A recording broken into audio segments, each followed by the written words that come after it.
The GoPro Hero 8. What's it like for cyclists? Cyclists! Let's find out.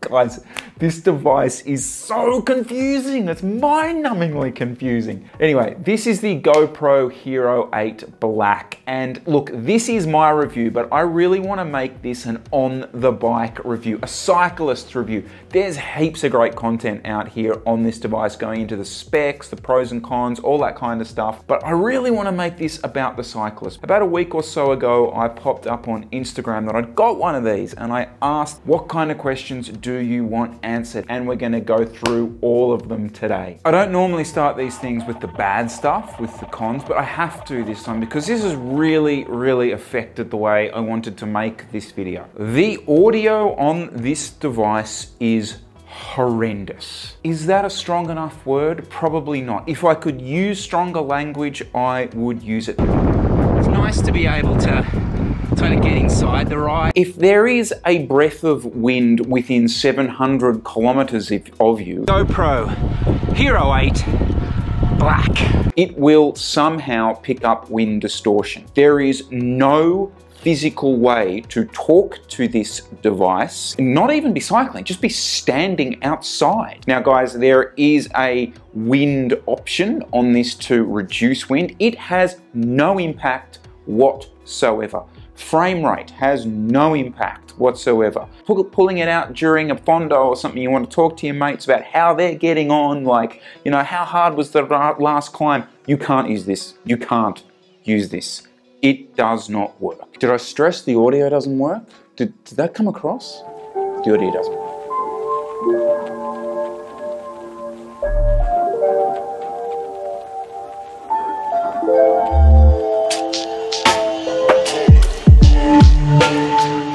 So I want to show you one comparison that I thought you might find quite interesting. On the left, you have the GoPro Hero 8, and on the right, you have the GoPro Hero Session. So not like for like perfectly, but as you can probably understand, that was the last GoPro that I purchased. So on the left, the 8, and on the right, the Session. Really highlights some of the differences that you're seeing. Now you're seeing both of these at 1080p and 30 frames a second, and you're seeing them both on the same GoPro color session settings. Now, if we isolate the two of them, this is the Session. Now, coming into the Session, into this corner, you'll just see how we bump over that bit, and see if you can see any writing or any detail on my jersey in front of you there. Probably not. Compare that to this one. Again, the same frame rate, but it's purely just the smoothness as we just roll around that perfectly smooth corner, right? Yeah, don't think so. Speaking of smooth corners, guys, one more comparison I want to show you. On the left is the GoPro Hero 8 1080p, 30 frames a second. On the right is the Sony Action Cam, 1080p, 30 frames a second. Different day, descending bobbin head west. Now, I used the footage on the right back earlier this year for the vlog on the Maxxis Open Pro tyres, showing you how grippy they were through the corners and really highlighting how bad descending this is due to that road surface. But look at this left-hander. Smooth on the left, and look how that plays out on the right on the Action Cam. Now, to be fair to the Action Cam, in this circumstance, and this goes for a lot of Action Cams, guys, and it's something to really think about. What is destroying the Action Cam here is its mounting solution, because there's an additional pivot, because you have to use a tripod mount and on top of any sort of GoPro mount with the front part of your bike, you're going to have extra wobble and extra bounce. And just look at that on the right. I mean, it's completely unusable. It's not the kind of stabilization anything a camera can deal with. That said, have a look at that on the left. That is super ultra smooth at its absolute finest.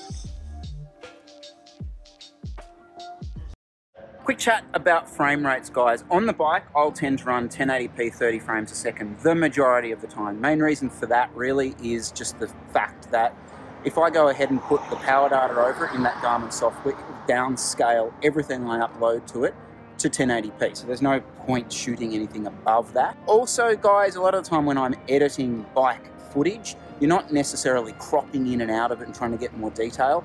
It's serving a purpose on the bike. Now that all changes when I take it off the bike. I will bump it right up.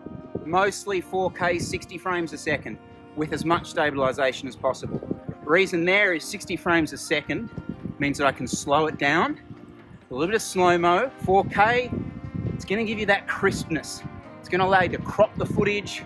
It's gonna allow you to play with the color a lot more. So that's where you can start being creative. It does give you the option also of something called linear mode. Now linear will try and flatten the image, straighten the lines, and give you less of that kind of fisheye look. And on this particular device, you can run that at 60 frames a second with the stabilization on, which is a step up. Right, let's talk about this form factor, kids.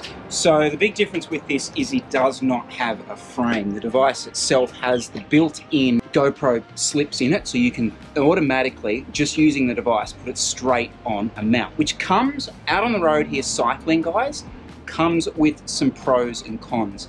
The pro is, well, you don't need a frame to mount it. I am pulling over now. I'm going to use this little Allen key. I'm going to pop it onto here with no frame. This is literally the device. It just extends out and you can put it on. Brilliant. Bad side of that on the road, guys, a lot of the time what's really nice is if you have it in a frame like this at the front and you see something happening around you, you can grab it, take it out of the frame, point it around and actually get that content. So you can buy an external frame, but essentially then you're just turning it back into a GoPro Hero 7. So pros and cons to all this. It's an interesting statement, isn't it, that I've shot pretty much the majority of the talking to a camera of this vlog not on the GoPro, which is an unfortunate truth. And you'll also notice, I think, see how this plays out, but my guess is that my face right now is going to be way overexposed. So that's disappointing. I think what really gets me here, guys, is that we're so close to the perfect solution. We're so close. The tech's there, the audio tech's there, the stabilization tech's there, the connectivity tech is all there. It just doesn't exist here. So having a good look at what's out there, the range and everything, I've got some really clear thoughts now as a cyclist whether I think this is worth it. And well, the answer really is no. I don't think this is. Specifically for the person who wants the action cam that they are going to mount on their bike, they're going to use it every now and again in a race or on a ride with their mates or on a fondo. For that person, this is complete overkill, and I do not think it is worthwhile. I also think the mounting solution for the person who's just gonna run that as a bike cam, it's not worthwhile. Action cam tip, guys, always check the lens is clean. It doesn't matter what ratio you're running, what frame rate you're using. If that lens is dirty, it's going to be smudgy footage. And where this starts to get really challenging is because then normally what I would say is, okay, for the person who wants to then maybe use it as a bit as a bike camera, but also as something to create an edit of that ride they did to Bathurst or the fondo that they did and pull it out and do some talking and some shots around here and that kind of thing. And that's where the stabilization stuff would just be like, wow, perfect, the best thing ever.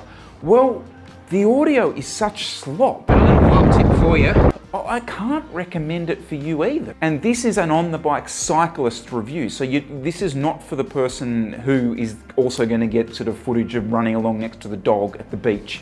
Yeah, sure, that is good for this, but this is about cycling, right? I have not tried the DJI Osmo Action, but here's the thing. This is almost $600.